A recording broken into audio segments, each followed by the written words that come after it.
प्रिय छात्रों, आज इस वीडियो में हम लोग प्रतिरोध तथा प्रतिरोधकता पर ताप का प्रभाव पढ़ेंगे कि यदि किसी चालक के ताप में परिवर्तन होता है तो उसके प्रतिरोध पर क्या प्रभाव पड़ता है। तो बच्चों, आज का टॉपिक है प्रतिरोधकता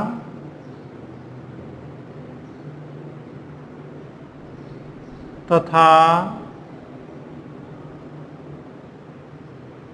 प्रतिरोध पर ताप का प्रभाव।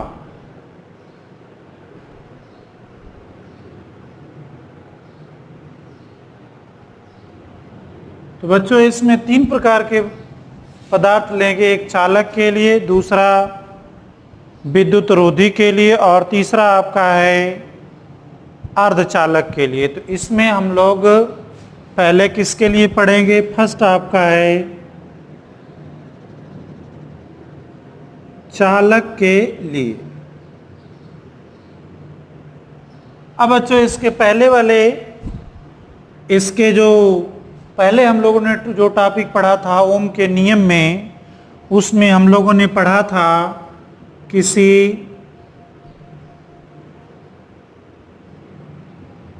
पदार्थ की प्रतिरोधकता, पदार्थ की प्रतिरोधकता रो बराबर हम लोगों ने सूत्र पढ़ा था m/ne²/2, जहां पर m क्या है?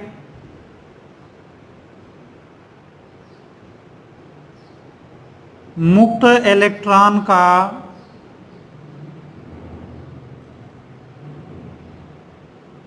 द्रव्यमान है। n क्या है? एकांक आयतन में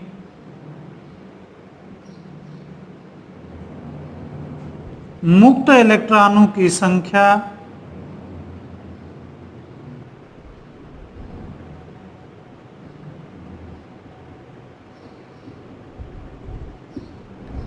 और टो क्या है? विश्रांति काल। और ई जो है मूल आवेश, जिसका मान आप जानते हैं 1.6 गुणे 10 घाते माइनस कितना होता है? 19 कूलाम होता है। अर्थात 1 इलेक्ट्रॉन पर आवेश की मात्रा ई क्या है? 1 इलेक्ट्रॉन पर आवेश की मात्रा। तो बच्चों, ये प्रतिरोधकता का सूत्र है। किसी पदार्थ की प्रतिरोधकता बराबर इलेक्ट्रॉन का द्रव्यमान बटे उसके एकांक आयतन में उपस्थित मुक्त इलेक्ट्रॉनों की संख्या इंटू E² इंटू क्या है? विश्रांति काल। बच्चों, जो चालक होता है, चालक या धातुओं में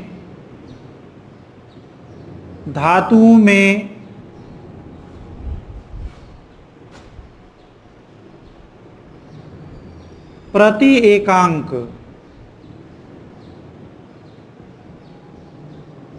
आयतन में मुक्त इलेक्ट्रॉनों की संख्या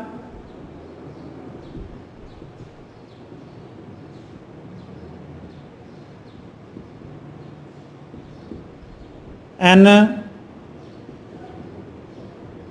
लगभग नियत होती है।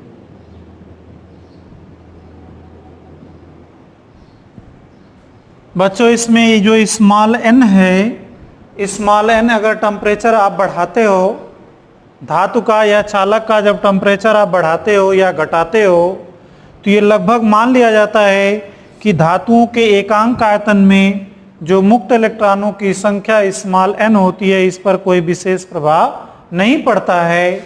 और इसके बाद ये स्मॉल m आता है। स्मॉल m क्या है? मुक्त इलेक्ट्रॉन का द्रव्यमान जो लगभग नियत होता है। स्मॉल e क्या है? एक इलेक्ट्रॉन पर आवेश की मात्रा, ये भी नियत है। अब आपकी बात आ गई तो जो विश्रांति काल है, जब चालक का ताप बढ़ता है तो टक्करों की संख्या क्या होती है, बढ़ जाती है। ताप बढ़ने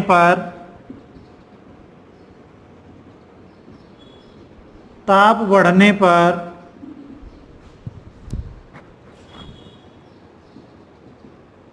मुक्त इलेक्ट्रॉनों के टक्करों की आवृत्ति में वृद्धि होती है,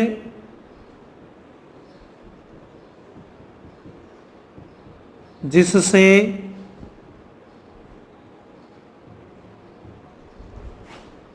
विश्रांति काल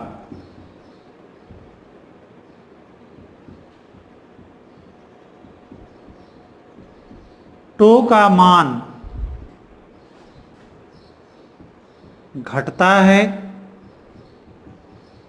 जिससे चालक की प्रतिरोधकता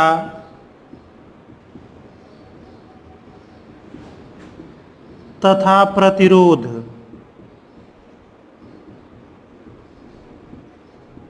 में वृद्धि हो जाती है।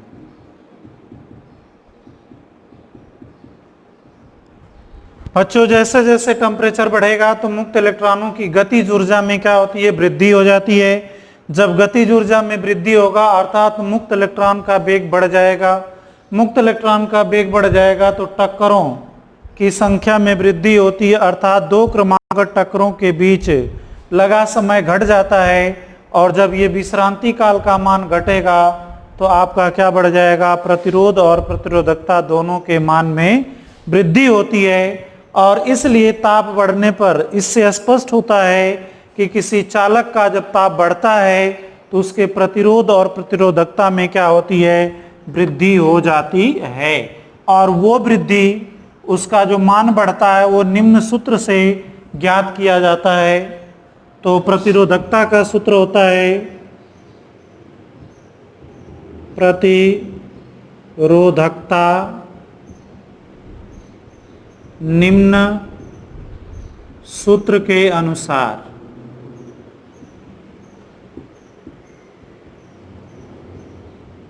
परिवर्तित होता है। बच्चों, ये हो गया स्मॉल टी टेम्परेचर पर प्रतिरोधकता बराबर होगा रो 1 प्लस अल्फा इंटू टी, जहाँ पर T सेल्सियस पर रोटी प्रतिरोधकता एवं 0 सेल्सियस पर रो 0 प्रतिरोधकता है। अल्फा को ताप प्रतिरोधकता गुणांक कहते हैं, जिसका मात्रक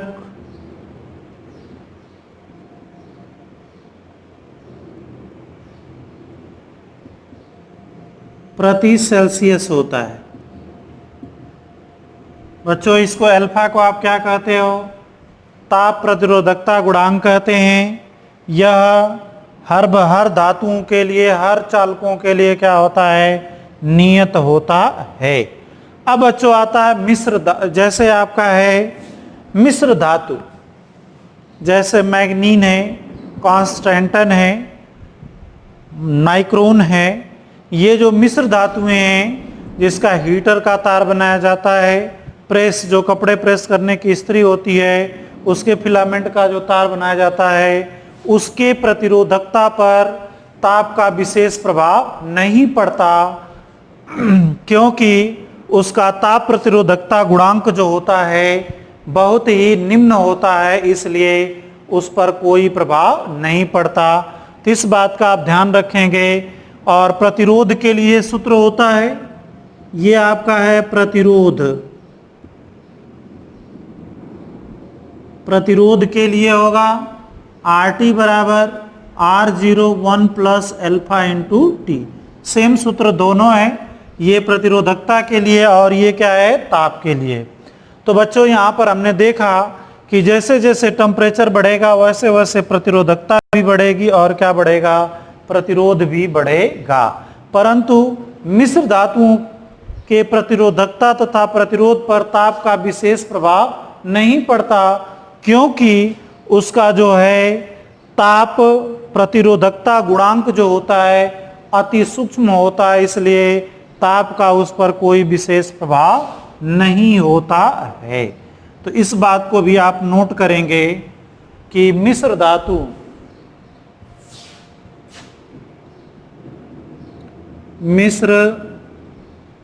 धातु जैसे टंगस्टन, मैग्नीन, यूरेका, माइक्रोन आदि के प्रतिरोधकता तथा प्रतिरोध पर ताप का प्रभाव लगभग नगण्य होता है, क्योंकि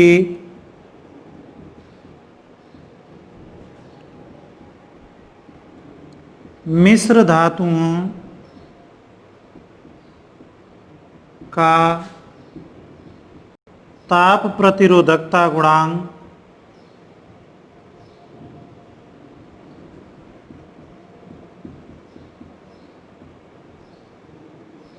बहुत ही कम होता है। इसीलिए बच्चों बल्ब है, ये हीटर के तार हैं, इनको मिश्र धातुओं का बनाया जाता है ताकि इनके ताप बढ़ने पर भी उसके प्रतिरोध के मान में कोई परिवर्तन नहीं होता है। तो ये बच्चों हो गया आपके धातु हो गया या चालक हो गया। दूसरा आता है विद्युत रोधी के लिए।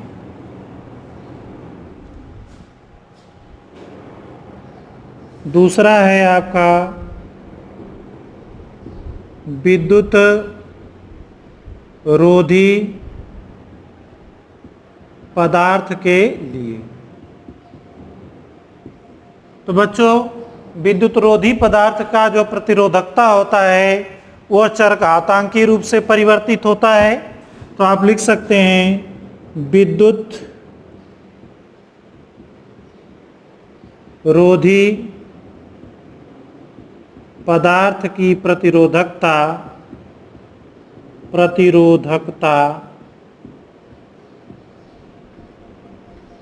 चरघातांकी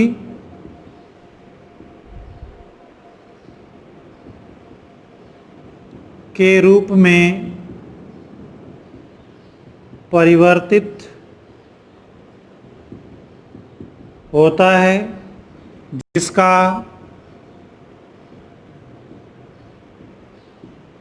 सूत्र निम्न है। रोटी बराबर रो जीरो ई पावर इजी अपान 2kT।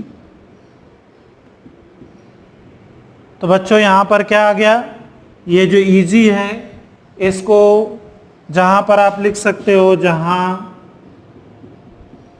इजी को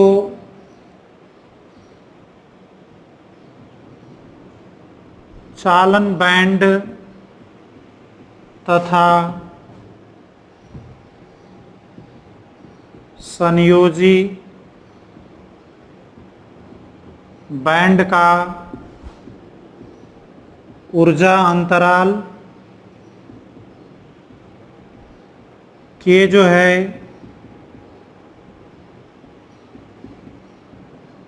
बोल्ट्जमान नियतांक और T है परम ताप। अब बच्चों इसमें होता क्या है कि जैसे जैसे कुचालक पदार्थ को या विद्युत रोधी पदार्थ को आप गर्म करते हो तो उसके जो परमाणुओं के बाहरी कक्षा के जो इलेक्ट्रॉन जो होते हैं दूसरी परमाणु के बाहरी कक्षा के इलेक्ट्रॉन से जो मजबूती से सहसंयोजक बंध द्वारा बंधे होते हैं, जैसे जैसे टेम्परेचर बढ़ता है वैसे वैसे उसके क्या होते हैं कि वो सहसंयोजी बंध टूटते हैं और मुक्त इलेक्ट्रॉनों की संख्या क्या होती है, बढ़ती है। जब मुक्त इलेक्ट्रॉनों की संख्या बढ़ेगी तो इस सूत्र के अनुसार रो बराबर m/n(e²/2।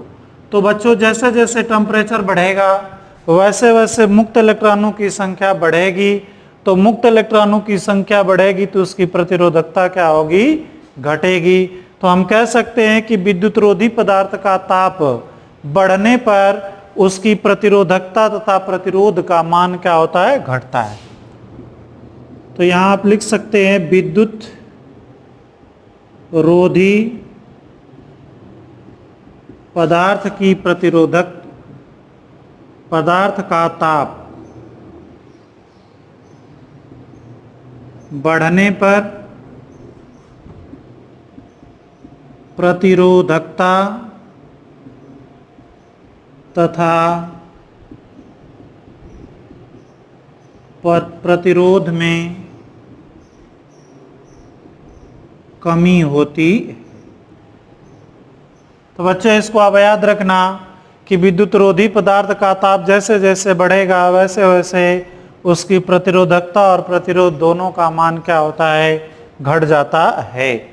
बच्चों तीसरा आप पढ़ेंगे अर्धचालक के लिए।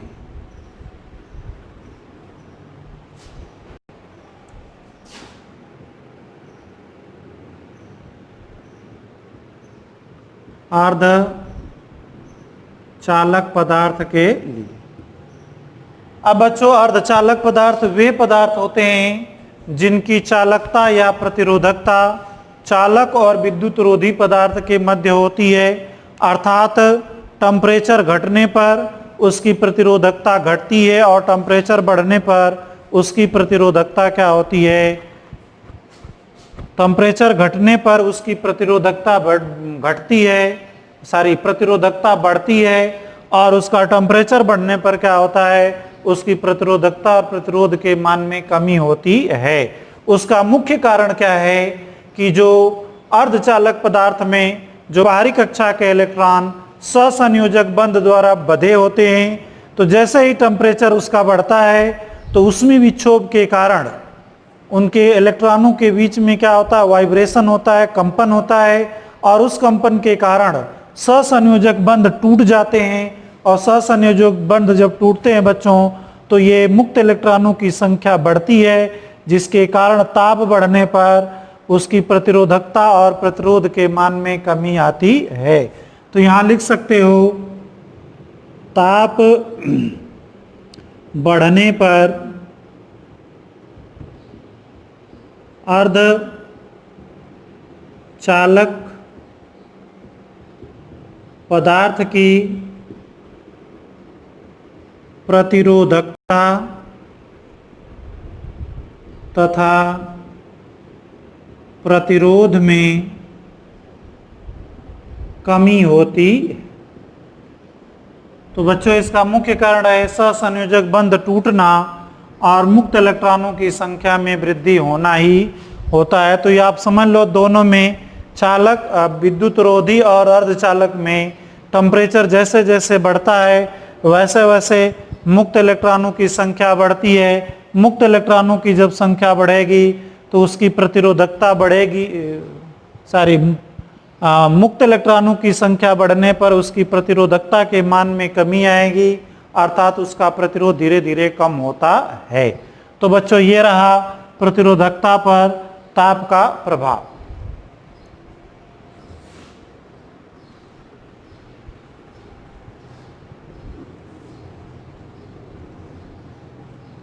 अब बच्चों एक विशेष प्रकार का पदार्थ आता है जिसे हम कहते हैं अतिचालक।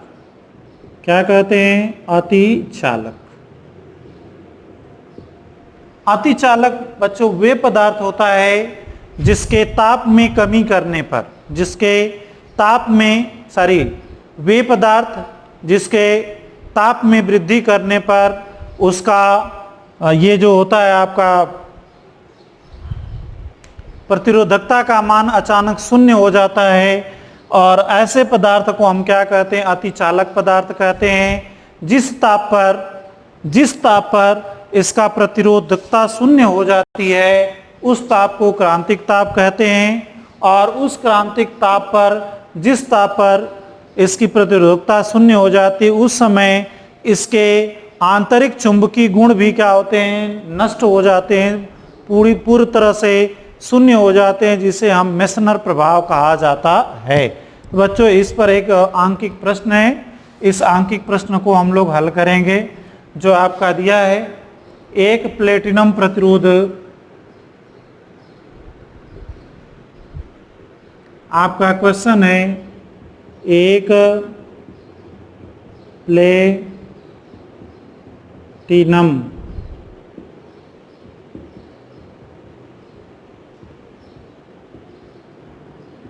प्रतिरोध तापमापी का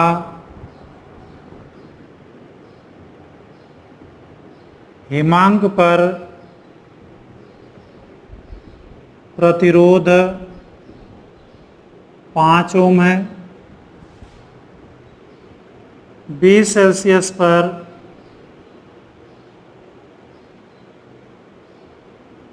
तापमापी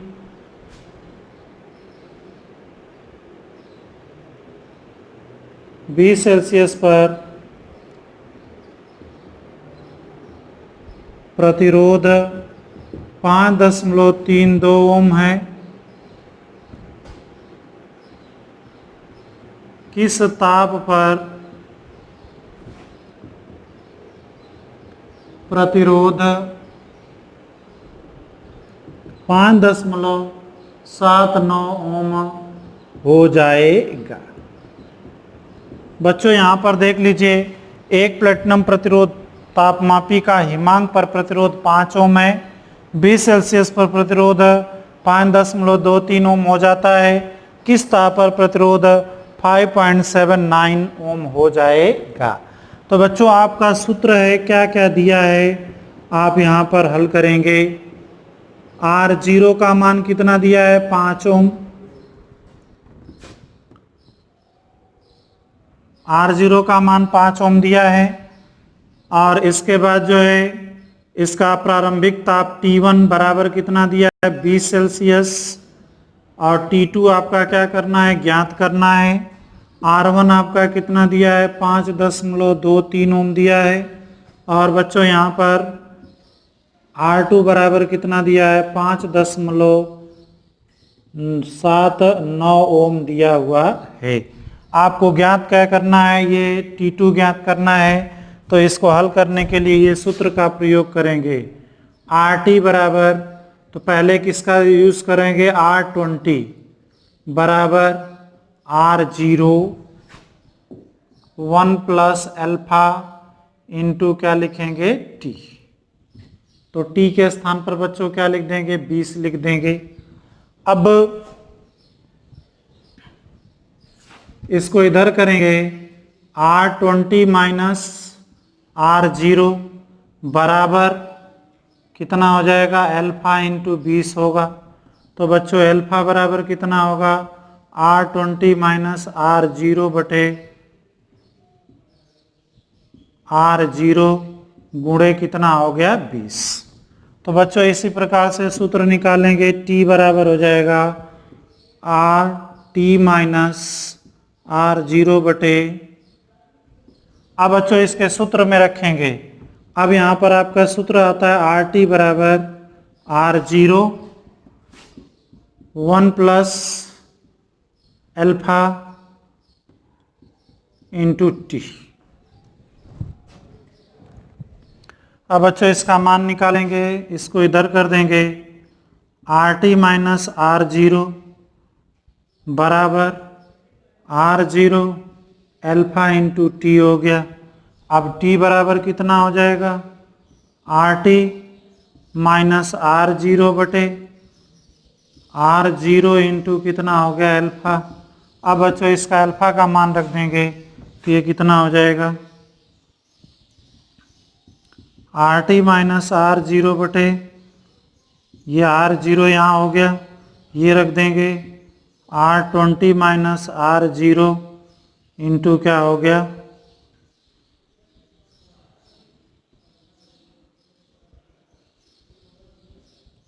गुणे R0 इंटू 20। बच्चों इसका R0 से ये R0 कैंसिल हो जाएगा, तब आपका ये सूत्र हो जाता है t बराबर हो गया, RT का मान दिया है 5.7 और इसका मान 5 दिया है, इसका मान आपका है 5.23 माइनस 5 इंटू कितना हो गया 20। अब ये हो गया, आप इसमें से लेस करोगे 79 अपान 0.23 इंटू 20।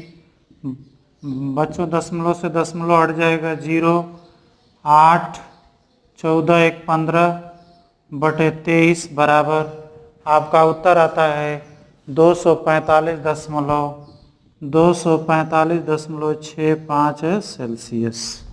तो ये बच्चों आपका इस पर इससे संबंधित क्वेश्चन था, इस प्रकार से हल